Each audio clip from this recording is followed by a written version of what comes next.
கோஸ் பொரியல் பண்ண போகிறேன். நார்மலாக வீட்டில் நம்ம செய்கிற மாதிரி. இதில் எண்ணெய் ஊற்றிருக்கேன், கடுகு, சீரகம், கொஞ்சம் உளுத்தம்பருப்பு போட்டிருக்கேன், 1 ஸ்பூன் கடலைப்பருப்பு, 2 ஸ்பூன் சிறுபருப்பு,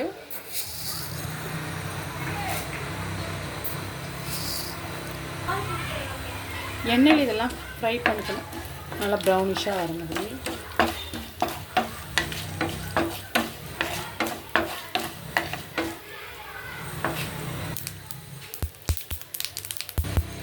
கருவேப்பிலை, 2 பச்சை மிளகாய்,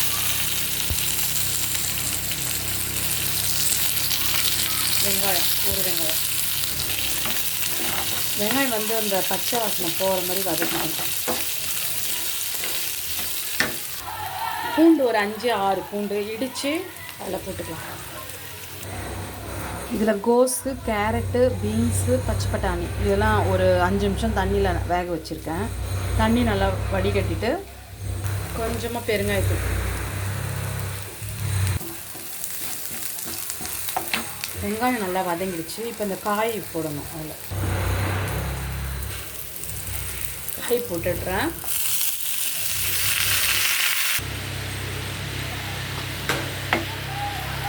காய் வேக வைக்கும்போது நான் கொஞ்சம் ஒரு 1/2 ஸ்பூன் உப்பு போட்டு வேக வச்சிட்டேன். இப்போ பத்தாததுக்கு கொஞ்சம் போட்டுக்கிறேன்.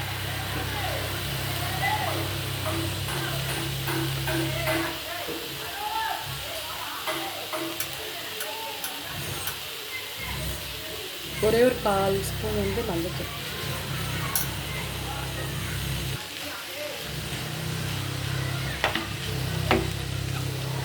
கோஸு, பச்சை பட்டாணி, கேரட்டு, பீன்ஸு, அவரைக்காய் இருந்தால் கூட அவரைக்காவும் போட்டுக்கலாம். காய் மூட வேணாம், ஏன்னா கொஞ்சம் நம்ம ஃபஸ்ட்டே கொஞ்சம் ஒரு 5 மினிட்ஸ் வேக வச்சோம்ல, அதனால மூட வேண்டாம். அப்படியே அந்த பச்சை வாசனை போகட்டும், அப்படியே இருக்கட்டும். அப்புறம் தேங்காய் கொஞ்சம் அரைச்சி, ஒரு 2 சில்லு தேங்காய் அரைச்சி இதில் போடணும். சீரகம் ஒரு 1/2 ஸ்பூன், அப்புறம் சோம்பு ஒரு 1/2 ஸ்பூன், தேங்காய் ஒரு 2 சில்லு. இது நல்லா அரைச்சிட்டு கொஞ்சம் துருத்துன்னு இருக்கணும், அரைச்சிட்டு இந்த காயில் போட்டுடலாம். இதில் தேங்காய், சீரகம், சோம்பு போட்டால் நல்லா வாசனையாக இருக்கும். இதை போட்டுக்கலாம்.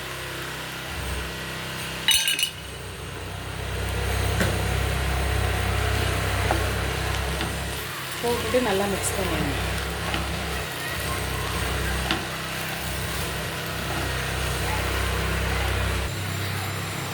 நல்லா கலரிட்டான். காயுமே நல்லா வெந்துருச்சு, அந்த ஈரம்லாம் போயிடுச்சு. காயில் வேக வச்சோம்ல, அந்த தண்ணியெல்லாம் போயிடுச்சு. காய் நல்லா வெந்துருச்சு.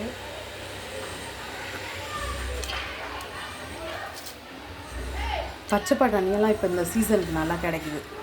அந்த மாதிரி வாங்கி நீங்கள் செஞ்சு பாருங்கள்.